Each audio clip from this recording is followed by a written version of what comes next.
let's go ahead and get started. Here is our agenda. John, if you want to go ahead and share your screen and Right. share the stakeholder introduction.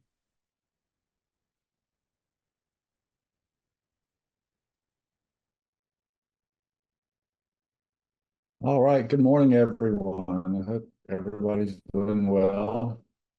So this is one of my very favorite things to do, is the stakeholder introduction. What's the purpose of it? Just to get to know others on the call, build connections, get some ideas for new hobbies, maybe be spotlighted for 30 to 45 seconds, and to have fun. So who do we have today? Yikes, nobody. So if you are new and you have not been introduced, please take a second, scan this QR code while I talk and ramble on for about 10 seconds so that you've got time to scan it, and fill out the form, which takes literally 2 minutes. And then you too can join all of the cool people who have been introduced by me in this call. I hope that was long enough. Also, I'll put the link in the chat, as I always do.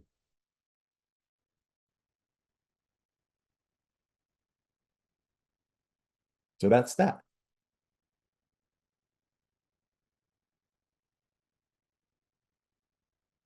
Thanks, John. Do you want to go ahead with the dashboard review? Yeah, I was resetting my screen. So let me share again.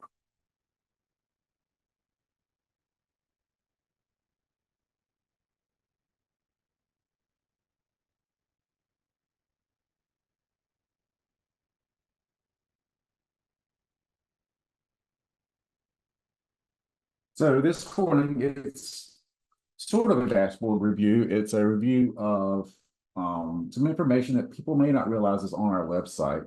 So the first thing I want you to do is go to using EMS data, and then the NEMSIS 101 under that.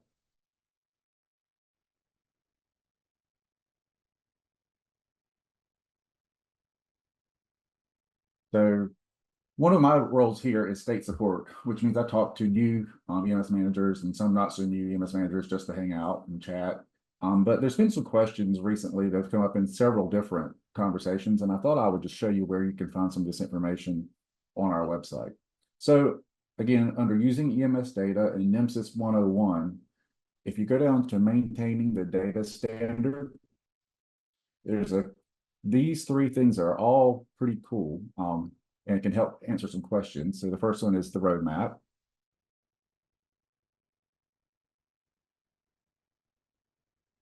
This is our 10-year project plan, and it's just an example. And we've talked about this quite a bit in other meetings. This is all subject to change, but this is just the general idea of where we hope to be in the next 10 years. Just some ideas. And then under that, the revision guide is a PDF, and I've already downloaded that. So this gives you some information that you can download and then refer to at a later date of how things work, where they work, and the guide to do it. But I really like the timelines. This shows our revision development cycle. I think this is a really good thing to understand the way we do things on the NEMSIS side and how we come up with the versions. Why is 3.5.1 considered a minor update or minor revision, while 3.5 was a major one? This can be all answered in this document. And then the NEMPUB home. So these are all items that have been suggested by either you or someone within NEMSIS. And it gives the idea of what's under progress, what's been resolved, and what we're going to do. And I don't know why my internet just decided to reload this page. There we go. And then the last thing I wanted to go over today was just the very next thing. And this one's the one that I've really had about 3 or 4 different discussions just in the last couple of weeks about, is under the pertinent negatives and not values. So if you click on that, it'll open another or download another PDF. I've already downloaded it. just to explain the difference between a pertinent negative, a not value, and what nillable means, which are all within this part in the data dictionary. So nillable means that you can't, that the users can put nothing. They don't have to answer that question. Whereas not values can be not applicable or not reported.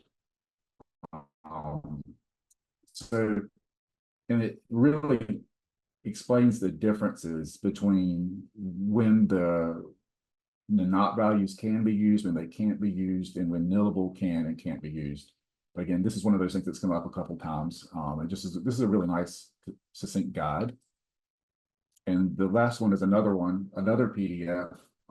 It's the errors and the difference between errors and warnings in calls. So an error, just a short thing, an error is, means that we're not going to get the file. It's going to fail for one reason. In fact, it might not even go to the state if it fails, depending on where in the process it fails.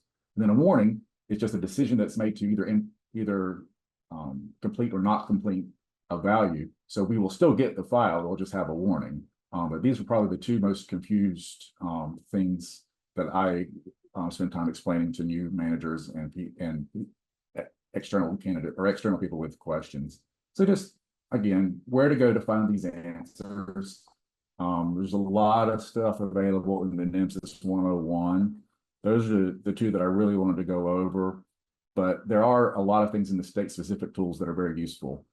Specifically, if you want to know who your counterpart is in another state, you can click there and it's a updated spreadsheet of all the data managers within the states.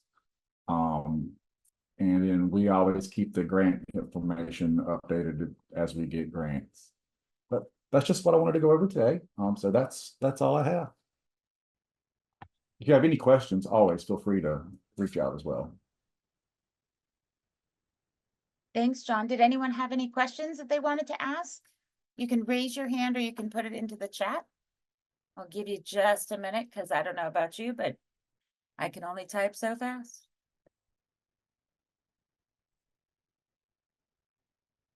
All right, well, I'm not seeing any hands go up. So Monet, do you want to go ahead and talk about the annual meeting? Yes, thank you so much. I'm going to go ahead and share my screen.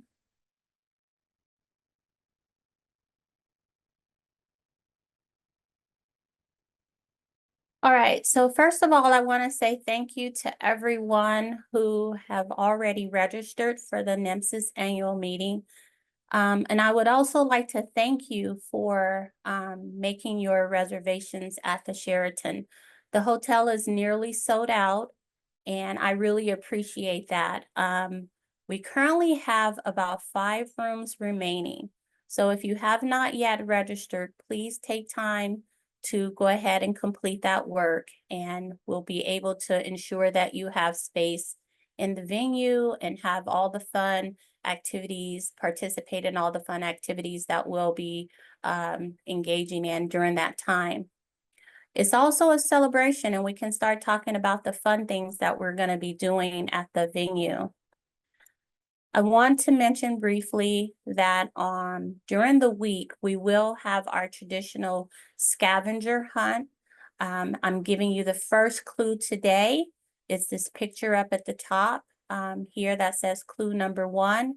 And on Thursday, before 9 p.m., you'll submit those forms of your pictures and everything that you found for the lovely prizes that we'll have. We'll also have an updated agenda that we will be posting to the website as soon as we are able. So stay, engaged with the information that we're posting on the website. I also wanted to mention that Jen, Correa, and Amber from Colorado are also planning an event. And I'll let one of the ladies talk a little bit about that. Here's some information on the screen. Jen, do you want to go ahead and talk a little bit about that?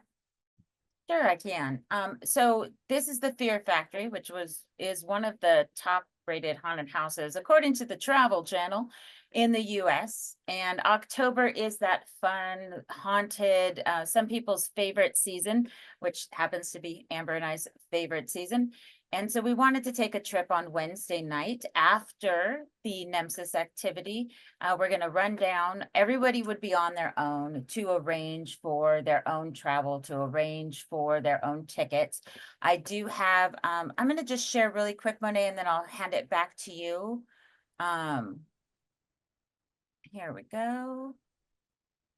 So I have this flyer for those of you who would like me to send it. Please go ahead and send an email. There also may be some information coming out from Amber, but everybody will be on their own to purchase their tickets.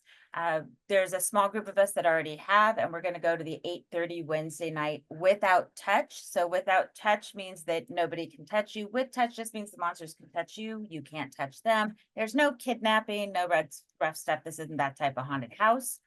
Transportation is also up to you to arrange. It's got the address, and then they have something called the zombie bus that will pick you up.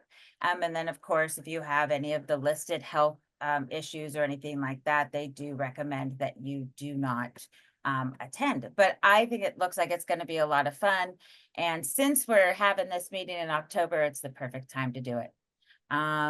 Anything, any questions or anything like that? And I will go ahead and give the screen back to you, Monet. Thank you for a couple minutes to chat about it. Okay, so for those of you who are into Halloween, please connect with Jen and Amber on those activities.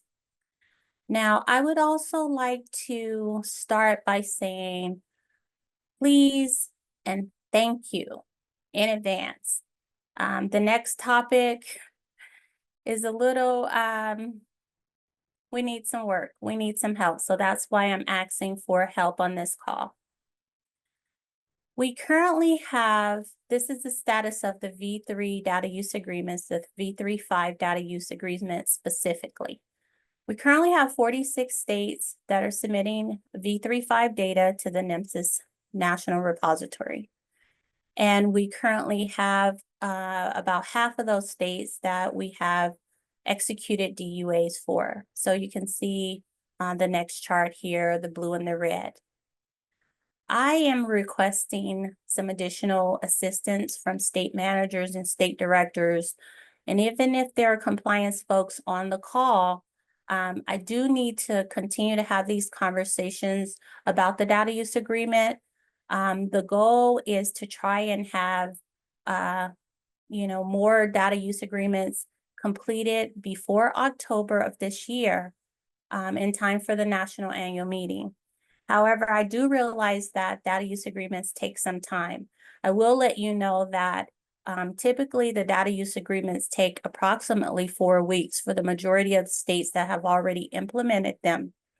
So when we are for a year on data use agreements, basically we need to continue those conversations. What are the sticking points? What are the issues that are causing concern?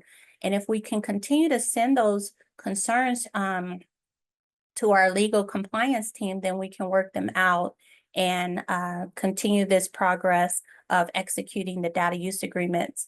So I wanted to mention that there are some resources on the NEMSIS website on this page specifically under using data use agreements. Here's a QR code. You could take a picture of that. And there are some documents that have been provided that authorizes NHTSA as a public health authority. There's a Federal Register notification letter, other letters. And then we also have some great work that was performed by Paige Wolf Bergenworth, the legal EMS legal firm that we've contracted with for information about how to release NEMSIS data under HIPAA.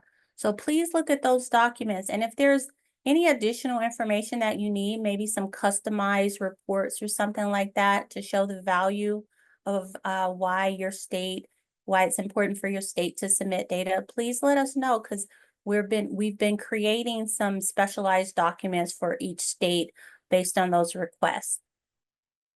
I would also like to let you know that there was a public training that we did earlier this year. It's on the website. It's also on our Facebook page, as well as we have this information available. Here's a QR code for you. In this particular training that was in January, we provided the history of NEMSIS that was provided by Dr. Mann. We had Mr. Eric Chaney from NHTSA speak about the relationship to the DUA from the NHTSA's Office of EMS. And then we talked about the value of relationships and how I've structured a team here at the University of Utah that can help me execute these documents pretty quickly with our new dean, Dr. Jamie Dwyer, and we have a legal counsel or someone in a legal office named Miriam Allen. So we do have the support to really expedite those documents.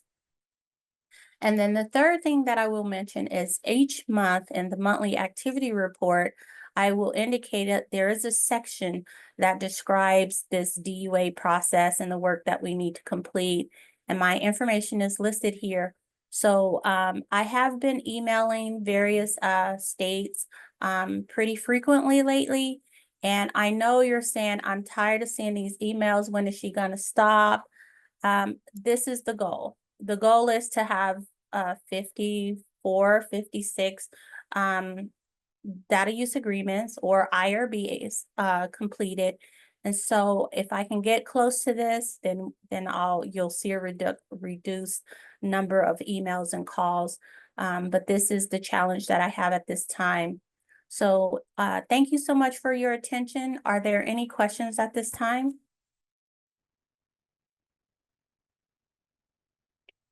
Okay, if you have any questions, please let me know. And I would love to work with you more closely about completing these data use agreements. Thank you. Back to you, Jen. Thank you so much, Monet. And thanks for championing that. That is always a fun part of the process for everyone. So next up on the agenda, we have Josh Legler talking about interoperability. Great. Thanks, Jen. Great to be back. I know I just talked about interoperability only 2 weeks ago, and I already have another resource for all of you to tell you about.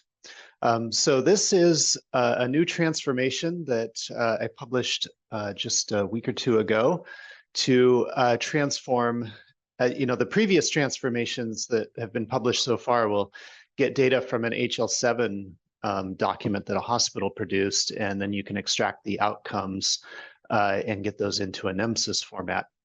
But this one goes the other direction. It takes a NEMSIS patient care report and it transforms it into an HL7 format that a hospital system would recognize. So when EMS agencies create patient care reports, if they send those reports to hospitals using the NEMSIS XML format, the hospitals would have no idea what to do with that data. The hospitals need to receive it in a format that they recognize, which would be an HL7 format. So that's what this one does. This is actually going to be the first of several transformations that will take data from the NEMSIS format to HL7. This one happens to make an unstructured document, and we'll talk about that in a sec. Just want to show you how to get to this first. So I'm on the interoperability page of the NEMSIS website, and under the using EMS data menu, that's where the interoperability page is found at the bottom of that menu. On this page, there are several sections. One of them is the GitHub repository where we're creating these resources for interoperability. So I can access the GitHub repository. And within that repository, I can go to the transformations folder to get to all of these transformations that are being produced. In the transformations folder, I can look at transformations from HL7 to NEMSIS, which I've previously shared, and then this new one from NEMSIS to HL7. So I'm going to click on that. And so far, there's this one in here, which will go from NEMSIS to an HL7 unstructured document. So what this does is it takes a NEMSIS file and converts it to something called unstructured document in the HL7 consolidated clinical document architecture. Basically, this just requires that the NEMSIS file itself have an unstructured version of the patient care report, like a PDF or HTML version of the PCR embedded within that eother.file group chunk in the NEMSIS file. it'll take that out, and that'll be the unstructured document that gets sent to the hospital. But it'll create all the right header information around that wraps that document. So figuring out, how it gets the patient's information, the agency's information, identifiers, record numbers, all of that. Really, the building of that header is the main value of this particular transformation. So that one's available for you to take a look at. I'll put links in the chat. And then the plan is to build some more NEMSIS to HL7 transformations to do more structured data. So going to the HL7 EMS patient care report format, or to the HL7 continuity of care document, or HL7 transfer summary, things like that. So that'll be down the road. Those, I don't have dates yet for when those transformations will become available, but it'll still be a few months out before you see the next one. So this is what we've got so far. All right, I'll put this in the chat and then see if there's any questions.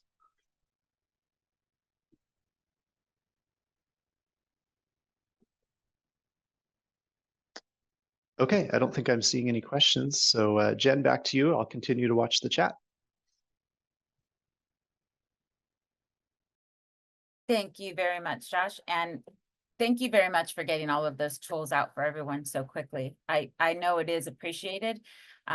Folks probably just, haven't had a chance to digest. I know it's a lot of information, but I appreciate all the work that you put into it. So next up on our agenda is going to be Randall Eimerman talking about the national facility list, which has been a hot topic lately. All right. Thank you, Jen. So today, really, we're just going to kind of give an update on a topic that we've presented here before about the National Facility List or National Facility ID. The DMC was working on this effort. We had to sort of pause for a second as we gathered additional information from our vendors, our states, the billers. Everyone sort of agreed that this is a high impact project. So really the example here is when you have a hospital name with a hospital code listed on one state's website. And on another state's website, you have a different name with a different code, but the addresses are the same. And so really I'm looking at like larger hospitals, and then I'm asking myself, are these the same facility? Are these different facilities? And really the person who's going to know this best would be the individual state. So like I mentioned before, it is a high impact project. There's been a lot of concern about what other systems that are connected to this are affected by any changes that we make. There's an entire process as well about new facilities. When a facility changes its name, how often should we be updating those facilities? How are we being notified at the data manager level that these agents or that these hospitals are being created, or these nursing homes, or, et cetera, all these different facility types that we can respond to. Not all of our states do collect all facilities. Some of our states only collect or only display the hospital facilities. So there has been a lot of talk on it overall, and that's really just about an existing list that is out there. Some of our other thoughts that we've had on this, are we really looking at a major change here, or are we just looking to clean up our list and have our data manager sort of trained in a better format of researching those lists? I always use myself as an example. When I was a new data manager, I wasn't sure how that list was created. I was sort of just reaching and creating my own list, and it really caused a mess for myself. And I had to do a lot of work to get that back. One of the suggestions that was to add a second number for all facilities, so they would have a national number and a state number. The national number could be an ID used by CMS or any other source, and the state number could be whatever the state wants to use. So however the state was currently creating the destination code for their facilities. And by doing this, this would ensure all facilities have a national ID that can be consistent and ease for agencies responding in multiple states, as well as the vendors trying to ensure the reporting meets each individual state's requirements, even if the facilities are listed with different IDs in different states. So that's kind of step one of the project. And then step two is another thing that data managers, we find ourselves using this a lot, but what I call kind of standard codes for other. And this would be like landing zones or private residences. When we're transporting maybe not our emergency patients, but our non-emergency patients. And instead of us all creating an individual, private residence with a different code, maybe we can make something a little bit more uniform and standard for everybody. So like I mentioned before, this is in the custom elements subcommittee. We haven't dropped the project, but we did go out and just sort of get as many details as we could. And then we're going to be revisiting this idea. In a previous call, someone did ask if this was any customization to these elements. Not at this time. It just seems to be the most reasonable place for the discussion. Any questions or comments on that? I have two thoughts actually. So if you have two sets of numbers, it could get confusing. So if you have some way to easily tell them apart, like some prefix, that might be helpful so you can see right away and even validate ahead of time that this number does not go in this spot, it goes in this spot. And didn't know if you had addressed some of the other schemes that have been put out there. So some states have several other codes, like you mentioned, that the private residence, but they have codes for, other facility in this county or in this state, and would those be going away under your proposition or be folded in somehow? I don't want to say the word that they would necessarily go away. We would be evaluating what all the states are using. And let's say, look, you had mentioned like using a other facility in a county. Is that maybe a destination that all of our counties need to have, or I'm sorry, all of our states need to have? So it might be a possibility of everyone adding that because we're not getting the proper data. Or it's difficult really for the EMS clinicians to make those selections. Okay. But thank you for your comment. Any other questions or comments? So as we kind of keep moving this project forward, we'll continue to give updates. We'll continue to involve everyone, the billers, the vendors, all the interested parties. But we are currently, I'm waiting for the trauma managers who would be very interested in the facility list as well to see what their processes are. That's all I have on that, Jen.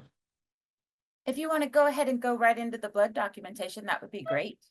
Perfect, thank you. So this is a very early stage, excuse me, but on the blood product administration, several of the DMC members have been sort of asked to join this blood coalition task force. It's sort of separate from any other NEMSIS related projects. We were only asked to join it due to the documentation of blood product administration. So like I mentioned, we're in the very early stages. We surveyed our DMC members on the different types of bloods, their documentation practices, different data elements that are in use. We're gathering some NEMSIS data on whether it's procedure, medication, how many times these items are selected. And there was an email that went out the other day, and we're really looking for input from, once again, our billers, medical directors, and our vendors. The DMC will do a great job of making it the ability to document and gather the information, but we just want to make sure that we're gathering the proper information. So there's no really official meeting or working group on this at this time, but it's just more of like an awareness thing, and it might build into something much bigger. That's all I have on that, Jen. Were there any questions or anything folks want to put in the chat about either the facility list ID or the blood documentation? All right, so the next item on the agenda is for me. Let's talk about the validation rules. So this is, let me put it into full screen mode. This is one of the topics that we introduced a couple of months ago, and anyone is welcome to submit a rule that they would like discussed. Again, it's going to be agnostic when it's introduced, right? So there were a couple of agencies in a few different states that brought this item together. So it's just simply being put up here as brought by EMS agencies. So the first one that we're going to chat about is the national schematron warning E186, which is transport disposition should be recorded when unit disposition is patient contact made. So I wanted to put that up here, right? So the transport disposition, you have to pick one of these as soon as you indicate that patient contact is made. The issue that they brought up is that the warning is triggering. And if you're not a transport unit and you do not transport, there's nothing that they're putting in there, right? No transport sounds like the patient was never transported, but the patient might have been transported. They just weren't transported by your unit. So there were some suggestions that they wanted to have bounced around and talked about. You know, this is just food for thought. Please, anyone, feel free to raise your hand, put some comments in the chat. This is a chance for you to talk about this and talk about if you're experiencing the same issues you have with the validation rules. Their suggestions, right? They made a few different ones. There's a few different ways it could go. Change the no transport disposition to read not transported by this unit, or, you know, add another one, not transported by this unit. Update the rule to not require the transport disposition when we've indicated within the EPCR that it's a non-transport unit. Define the definitions for non-transport choice with E-Response 07. And then if the QR quick response unit selects the crew disposition, initiated primary care and transferred to another EMS crew, then transport disposition is no longer required. So I'm really curious. I'd love to hear what other folks on the call have experienced, if they're seeing a lot of instances of these warnings. And keep in mind, this is just a warning. This will not prevent you from transmitting to the National Data Repository. But there are some states that have taken some of the national rules and bumped them up a little bit, or enforced them a little bit differently within their state. So is there any comments, concern, or thoughts about this national schematron warning?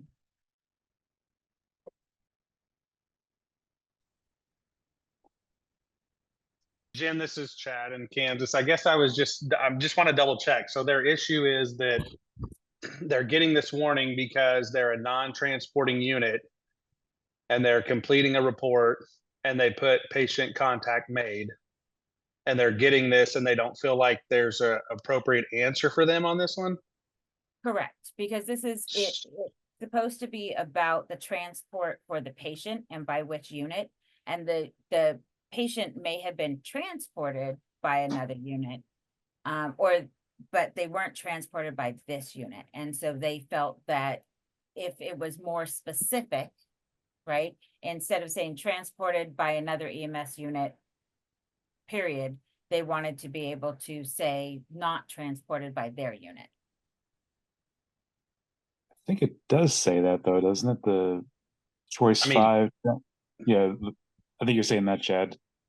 Well, yeah, I mean, I guess my thought is if they're not transporting and they're putting transport by another EMS unit, then it should be implied that their unit did not transport, and the definition doesn't say anything specific to their unit. It says by which unit. So I guess in my mind, I don't understand what the issue is, because they have the ability to say that the patient was transported by another unit, and that would, in my mind, imply that it wasn't their unit that they're talking about. But I may be confused. I may be the only one. I don't know. Is that where you were going, David? Yes, exactly. One thing that might clarify things, but in the other direction, if you said no transport by any units, might help them. Has anyone else felt like they got responses of confusion about this one? Is there any concern if they don't know about the transport, right? And the state has not allowed them to mark not recorded, or have the vendor send not recorded? This is We do have Samantha. Okay, go ahead, Sam. I was going to say, New York had added a custom element here that is unknown transport to handle that particular scenario, because they do require that there is a transport here, or a transport option here, and their people were not comfortable saying no transport when they left the scene. prior to a transport decision being made by the ALS unit. Thanks, Sam. And then You I bet. want to read a chat real quick, and then I want to go back to what Sam was saying. I've had clients raise concern over handing off care, but unsure of the transport disposition. So there's another that has that same unknown transport disposition issue. So has anyone had that part of this rule pop up where they left before a transport decision was made? Or they left before the final disposition of the patient and they weren't even sure if they were going to transport or AMA or something might have changed.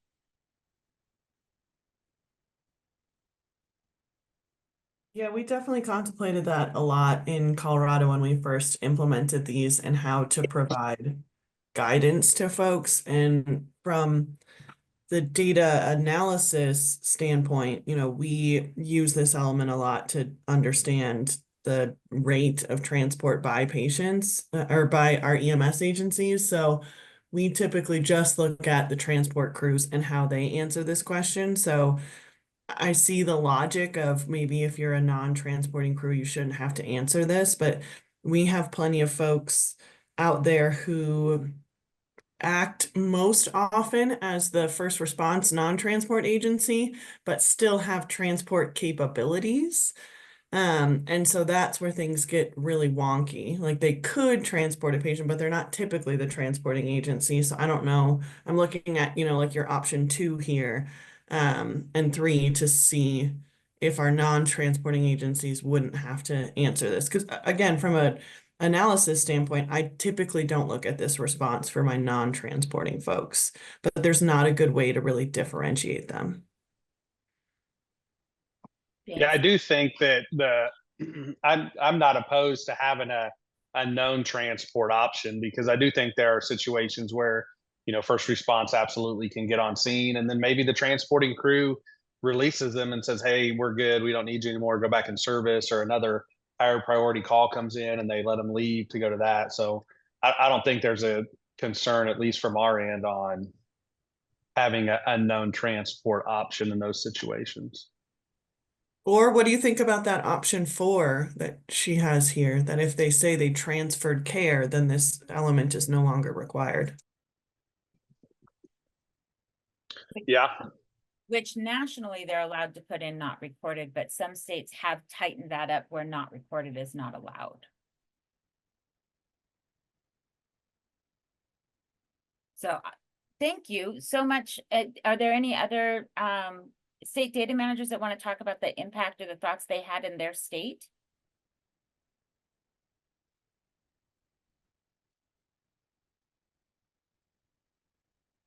All right, so there is one more for today. And this one was also another one that was brought by EMS agencies. Some states have written rules around patient address. And there are issues when the patient is homeless or they are a foreign worker, and so their home address would not match up with what the format would be. And some states have not allowed the PN values or the not values with those elements. So we're talking about ePatient 05 through ePatient 10. That is address, city, county, state, zip, and country. So one of the things that we chatted about was maybe encouraging states to look at ePatient 22. So if a patient is indicated to have been homeless, that maybe they allow the PNs or not values. And so that was because they want to give you good, reliable data. They don't want to put in something that is incorrect. And they felt like it was kind of painting them when they did not have a patient address. Have any of the state data managers run into this or had agencies brought this up to them? Are there any agencies that are on the phone currently that would like to talk about the impact on them? This is Anne from Arizona. I think because this has come up before a long time ago, before we had this element, which is why I was so glad it was ePatient 22. Yes. So I think the way we have it set up right now, because you're just not always going to get patient address for home address for various reasons. is we look at if they list it as migrant worker or foreign visitor. And then also we kind of took a look at the list that impacts barriers to patient care. And we also, that's just what we did. We kind of said, okay, if they're unconscious, there's just certain things where the balance of likelihood of being able to get that answer goes down significantly if someone is combative or unconscious. So that's what we've done. That's fantastic. Have other states started to put in those as well for the address, or maybe just not made requirements? So from a national perspective, other than none of the patient address information comes to the national level at this point. So there might be one. But so this is not from the national level, this would be from the state level. We in Kansas, that's the way we have our rule built, is if they select one of those three from the alternate home residence, then they don't have to provide an address. So if they, we have people that'll say, hey, I've got a Canadian patient that, okay, well, you need to select foreign visitor, and then it won't require you to fill out the address information on there because you can't put that information in. The system won't recognize the zip codes and all of that. So ours is strictly based off of that alternate home residence. If one of those options is selected, then we don't even require you to have to put the address stuff in for the patient. Okay, fantastic. So so you guys have started to adjust the rules to look at that in version 3.50, which is fantastic. Are there any agencies on the call that would like to talk about anything on these? It sounds like the states are starting to adjust their rules to account for that. All right, this is your chance to chat, speak up, and that is okay if you want to send an email later. Thank you very much for everyone that has talked about the differences and the way that they've handled things.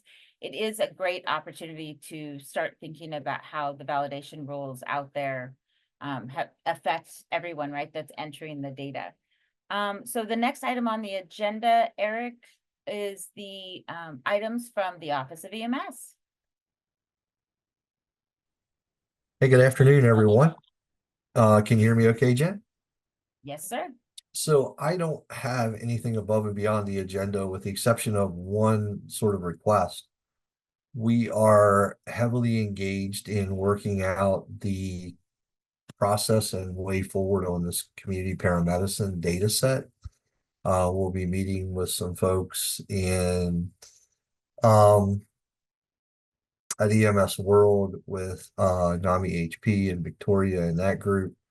We will also be planning some meetings to discuss the overall way ahead in that project later this year and early into next year.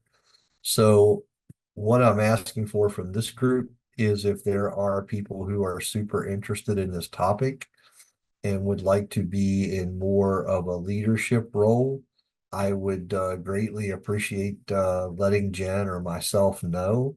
We're going to be soliciting for participants to assist us on a whole variety of different topics. Obviously, we'll be talking to the big NGOs, but there's definitely a need for some of the data managers, some of the vendors to participate. And this is not something that is, everybody is well versed in. So we're looking for people who have a special interest in this area. And we know that there are at least one of the state data managers has said, we're not getting engaged in this because our state doesn't see this as emergency medical services. Okay, fine. But if your state's taking the opposite approach and you're heavily engaged in it and you're super interested, please let me know. And we'll go from there. Otherwise, unless someone from the group has something for me, I don't have anything else from the group other than be safe over the holiday weekend.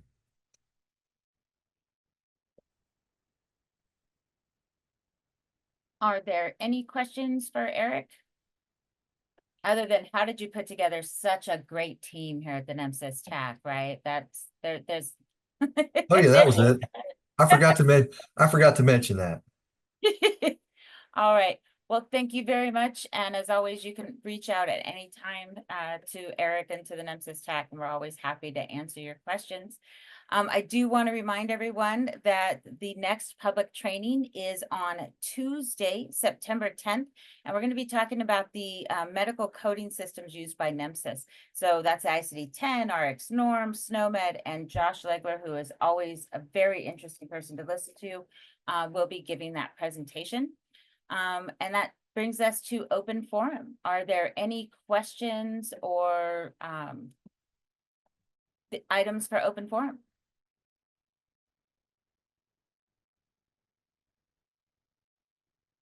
No hands raised. Oh, we do have a question. So I have some questions on specific usage of a few NEMSIS elements. Is there a contact I can email some questions? Absolutely. If you want to go ahead, I will put it into the chat. We have a NEMSIS help desk, and that way anyone who is available will be able to get that ticket and answer your questions.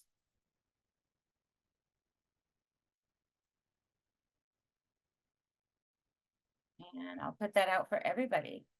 So please feel free, if you have any questions at any time, reach out to the help desk, and we're happy to respond.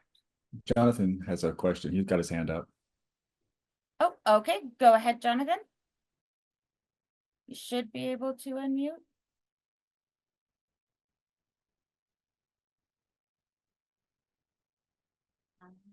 Let's. Is Jonathan muted? Nope, he's unmuted now. He should be able to Hello. go ahead. Good morning, everybody. It's Jonathan Fight over at Beyond Lucid Technologies. I just wanted to take a quick second actually to congratulate this group and Josh in particular. I agree, Jen. He is always interesting to listen to. Because with all of the discussions about interoperability that he has been leading, that this group has been leading, it is making a substantial dent.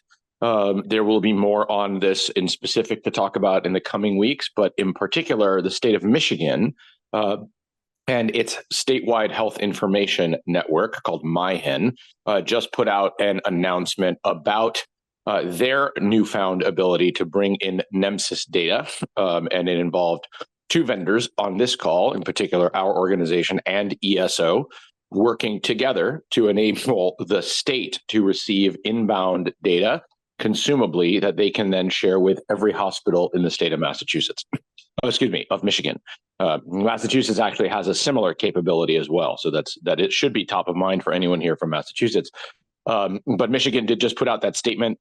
If you'd like, I'd be happy to post the link to it. It's getting some attention across the healthcare ecosystem because the reporters who picked it up highlighted the ability to break down silos, they called it, in doing this.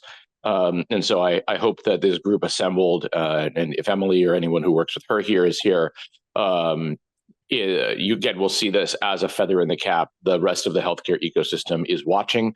There is a section at the Civitas conference of health information exchanges all about EMS data. Michigan and others, I believe Arizona will also be there. There are several states that are really looking to pay attention to how you do this. And so because Michigan put out such a big statement, I figured it would warrant letting everybody know. And I'll put that link in the chat. Congratulations to the state of Michigan and our friends at ESO. That is awesome. It's always nice to hear when interoperability starts working and the data starts flowing back and forth. Thank you, Jonathan, for letting us know. That is great. Are there any other items for open forum? All right, so that'll take us to our vendor breakout session. Before anybody leaves, please remember Action Ambulance, Center for Advanced Public Safety, CAPS, DocuMed Systems International, Elevos, Emergency Networking, Forte Holdings, Image Trend Elite, Macrologic, Oakland County Plymouth Seafers, Sansio, World Advancement of Technology, Waters, and all have breakout rooms this week. So please go into your breakout room. You do need to attend for at least 10 minutes. If no one joins your breakout room, you are welcome to go ahead and leave after that 10 minutes, but this is a part of the V3 implementation call. These are our vendor breakout rooms, and you'll see that the purpose of this is to facilitate communications and just give another avenue. And for those vendors who have had someone join their room, they've been really successful and good conversations have taken place. Rules of engagement: vendors should not attend other vendors' breakout sessions without explicit permission by the vendor. Vendors may attend the receive and process rooms for Ohio, Texas, and Alabama, again, with their permission. Please be respectful of time and others' opinions, and know that sometimes the answers, they can't have their entire team in the vendor breakout session. So sometimes the answer is going to be, we'll get back to you, or we'll set up a call, or we'll go into this in deeper detail, because it's they want to give everyone a chance to talk. So please find your vendor breakout rooms and go ahead and move into them.